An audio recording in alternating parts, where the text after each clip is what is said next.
সে তো খুব ভালো। তাহলে ভাঙলো কি করে জানি না। একদিন অজান্তেই দুজনে কাছাকাছি চলে এসেছিলাম। ওকে পরের দিন বলেছিলাম দেখা করতে।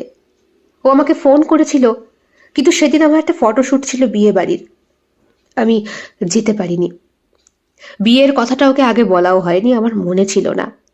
মেসে ফিরে গিয়ে যখন ডায়েরি ঘাঁটছি নিজে, তখন মনে পড়েছে আরে আমার তো ক্লায়েন্টের বাড়ি যাওয়ার কথা। একেই আমার বাড়ি ফিরতে ফিরতে অনেকটা বেলা হয়ে যায়। তাড়াতাড়ি কোনো রকম দুটো নাকে মুখে গুজে আমি বেরিয়ে পড়ি ট্রেনে করে। ওকে ফোন করেছিলাম, কিন্তু ও তখন কলেজে, তাই ফোন ধরতে পারেনি।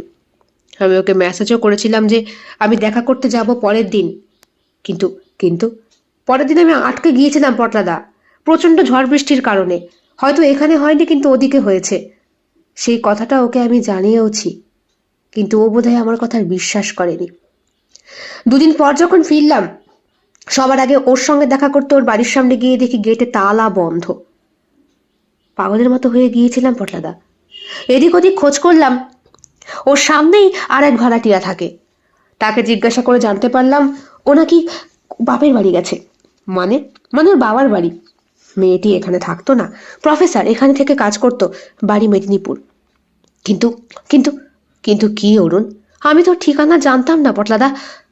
তোদের মধ্যে আলাপ পরিচয় হয়েছে, অথচ ও তুমি বুঝবে না পটলাদা, সত্যিই বুঝবো না। আমাদের মধ্যে বিয়ে শাদী হওয়ার পরে সব হতো। তোরা এখনকার ছেলে মেয়েরা কি করে যে এত গভীর সম্পর্কে যাস। অরুণ চুপচাপ দিগন্তের দিকে তাকিয়ে। সেই দিনের কথা মনে পড়ে। কিভাবে যে কি থেকে কি হয়ে গেল, কারো হাতের কন্ট্রোলে কোনোটাই ছিল না। অথচ বাড়ি থেকে দুইজনেই সংস্কার প্রাপ্ত, শিক্ষিত। শারীরিক মিলনের আগেও যে একটা বিয়ে নামক সেতুর প্রয়োজন আছে, ভুলে গিয়েছিল তারা।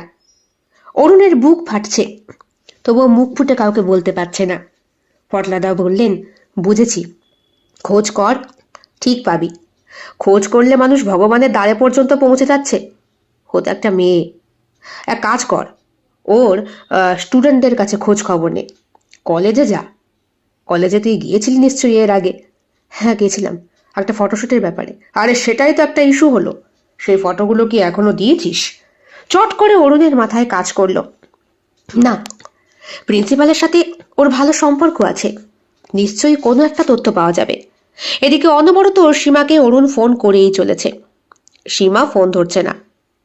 কলেজ পৌঁছানোর পর ওই ফটোগ্রাফির ফাইলটা অরুণ তুলে দেয় প্রিন্সিপালের হাতে। প্রিন্সিপাল আশুতোষবাবু বেজায় খুশি হলেন, অরুণকে অফার করলেন চা খাওয়ার। অরুণও বুঝলো একটু চা পানি খেয়ে গল্প গুজব না করলে